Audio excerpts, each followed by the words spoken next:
कृष्णा। राधे राधे। सभी भक्तों को सादर प्रणाम। आप सभी भक्तों का दिन मंगलमय हो।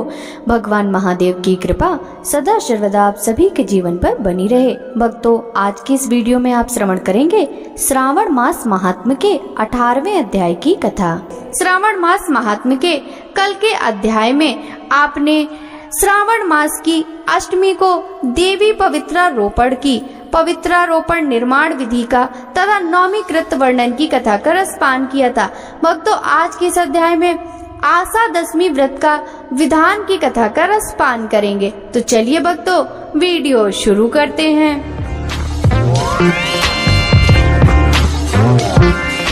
सनत कुमार बोले, हे भगवान, हे पार्वती नाथ, हे भक्तों पर अनुग्रह करने वाले, हे दया सागर, अब आप दशमी तिथि का महात्म बताइए।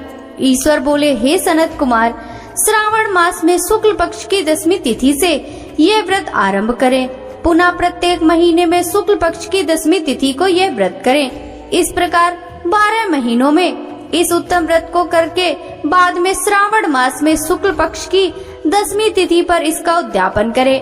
राज्य की इच्छा रखने वाले राजपुत्र, उत्तम कृषि के लिए कृषक, व्यवसाय के लिए वैश्य पुत्र, पुत्र प्राप्ति के लिए गर्भिणी स्त्री, धर्म अर्थ काम की सिद्धि के लिए सामान्य जन, श्रेष्ठ वर की अभिलाषा रखने वाली कन्या, यज्ञ करने की कामना वाले ब्राह्मण श्रेष्ठ, आरोग्य के लिए रोगी और दीर्घकालिक पति के परदेश रहने पर उसके आने के लिए पत्नी, इन सबको तथा इसके अतिरिक्त अन्य लोगों को भी इस दशमी व्रत को करना चाहिए।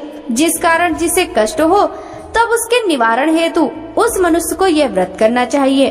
श्रावण में शुक्ल पक्ष की दशमी के दिन स्नान करके देवता का विधिवत पूजन करके घर के आंगन में 10 दिशाओं में पुष्प, पल्लव, चंदन से अथवा जौ के आटे से अधिदेवता की शस्त्र वाहन युक्त स्त्री रूपा शक्तियों का अंकन करके नक्त वेला में 10 दिशाओं में उनकी पूजा करनी चाहिए। घृत मिश्रित नैवेद्य अर्पण करके उन्हें पृथक पृथक दीपक प्रदान करना चाहिए। उस समय जो फल उपलब्ध हो वह भी चढ़ाना चाहिए। इसके बाद अपने कार्य की सिद्धि के लिए इस प्रकार प्रार्थना करनी चाहिए कि हे दिक् देवता, मेरी आशाएं पूर्ण हो और मेरे मनोरथ सिद्ध हो। आप लोगों की कृपा से सदा कल्याण हो। इस प्रकार विधिवत पूजन करके ब्राह्मण को दक्षिणा देनी चाहिए। हे मुनि श्रेष्ठ, इसी क्रम में प्रत्येक महीने में दशमी तिथि का व्रत सदा करना चाहिए और 1 वर्ष तक करने के अनंतर उद्यापन करना चाहिए।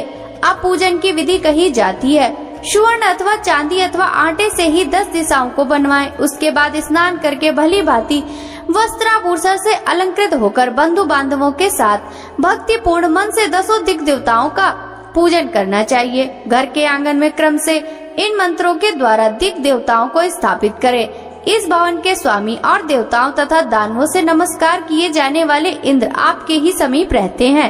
आप इंद्र नामक देव देवता को नमस्कार है। हे आसे, अग्नि के साथ विवाह होने के कारण आप आग्नेयी कही जाती हैं। आप तेज स्वरूप तथा पराशक्ति हैं अतः मुझे वर देने वाली हो। आपका ही आश्रय लेकर वे धर्मराज सभी लोगों को दंडित करते हैं, इसलिए आप संयमिनी नाम वाली हैं। हे याम में, आप मेरे लिए उत्तम मनोरथ पूर्ण करने वाली हो। हाथ में खड़ग धारण किए हुए मृत्यु देवता आपका ही आश्रय ग्रहण करते हैं अतः आप निर्ऋति रूपा हैं। आप मेरी आशा को पूर्ण कीजिए। हे वारुणी, समस्त भुवनों के आधार तथा जल जीवों के स्वामी वरुण देव आप में निवास करते हैं अतः मेरे कार्य अथवा धर्म को पूर्ण करने के लिए आप तत्पर हो। आप जगत के आदि स्वरूप वायु देव के साथ अधिष्ठित है, इसलिए आप वायव्या हैं। हे वायव्य, आप मेरे घर में नित्य शांति प्रदान करें। आप धन के स्वामी कुबेर के साथ अधिष्ठित हैं अतः आप इस लोक में उत्तरा नाम से विख्यात हैं। हमें शीघ्र ही मनोरथ प्रदान करके निरुत्तर हो। हे ऐसानी, आप जगत के स्वामी शंभु के साथ सुशोभित हैं। हे सुबह, हे देवी, मेरी अभिलाषाओं को पूर्ण कीजिए। आपको नमस्कार है, नमस्कार है। आप समस्त लोगों के ऊपर अधिष्ठित हैं, सदा कल्याण करने वाली हैं और सनक आदि मुनियों से घिरी रहती हैं। आप सदा मेरी रक्षा करें, रक्षा करें। सभी नक्षत्र, ग्रह, तारागण तथा जो नक्षत्र माताएं हैं जो भूत प्रेत तथा विघ्न करने वाले विनायक हैं। उनकी मैंने भक्ति युक्त मन से भक्ति पूर्वक पूजा की है। वे सब मेरे अभिष्ट की सिद्धि के लिए सदा तत्पर हों। नीचे के लोकों में आप सर्पों तथा नेवलों के द्वारा सेवित हैं, अतः नाग पत्नियों सहित आप मेरे ऊपर प्रसन्न हो। इन मंत्रों के द्वारा पुष्प धूप आदि से पूजन करके वस्त्र अलंकार तथा फल निवेदित करना चाहिए। इसके बाद वाद ध्वनि, गीत, नृत्य आदि मंगल कृत्यों और नाचती हुई श्रेष्ठ स्त्रियों के सहित जागरण करके रात्रि व्यतीत करनी चाहिए। कुमकुम, अक्षत, तांबूल, दान मान आदि के द्वारा भक्ति पूर्ण मन से उस रात्रि को सुख पूर्वक व्यतीत करके प्रातः काल प्रतिमाओं की पूजन करके ब्राह्मण को प्रदान करनी चाहिए। इस विधि से व्रत को करके क्षमा प्रार्थना तथा प्रणाम करके मित्र तथा प्रिय बंधु जनों को साथ लेकर भोजन करना चाहिए। हे तात, जो मनुष्य इस विधि से आदर पूर्वक दशमी व्रत करता है वह सभी मनोवांछित फल प्राप्त करता है।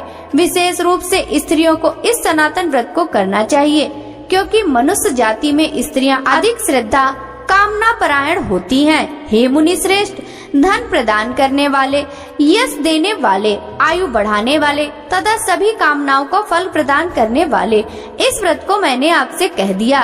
तीनों लोकों में अन्य कोई भी इस व्रत के समान नहीं है। हे ब्रह्मपुत्रों में श्रेष्ठ वांछित फल की कामना करने वाले, जो मनुष्य दशमी तिथि को दसों दिशाओं की सदा पूजा करते हैं, उनके हृदय में स्थित सभी बड़ी बड़ी कामनाओं को वे दिशाएं फलीभूत कर देती हैं। इसमें अधिक कहने से क्रिया प्रयोजन। हे सनत कुमार, यह व्रत मोक्षदायक है, इसमें संदेह नहीं करना चाहिए। इस व्रत के समान न कोई व्रत है और न तो होगा। इस प्रकार श्री स्कंद पुराण के अंतर्गत ईश्वर सनत कुमार संवाद में श्रावण मास महात्म्य आशा दशमी व्रत कथन नामक 18वां अध्याय पूर्ण हुआ। भक्तों, आगे की कथा का वृतांत हम कल के अध्याय में श्रवण करेंगे। श्रावण मास महात्म्य की यह कथा यदि आपको अच्छी लगी हो तो इस वीडियो को लाइक कर ज्यादा से ज्यादा भक्तों के साथ शेयर कीजिएगा। साथ ही वीडियो के कमेंट बॉक्स में हर हर महादेव जरूर लिखिएगा। आपसे मिलते हैं श्रावण मास महात्म्य के अगले अध्याय की कथा के साथ। तब तक सभी भक्तों को हरे कृष्णा, राधे राधे, हर हर महादेव।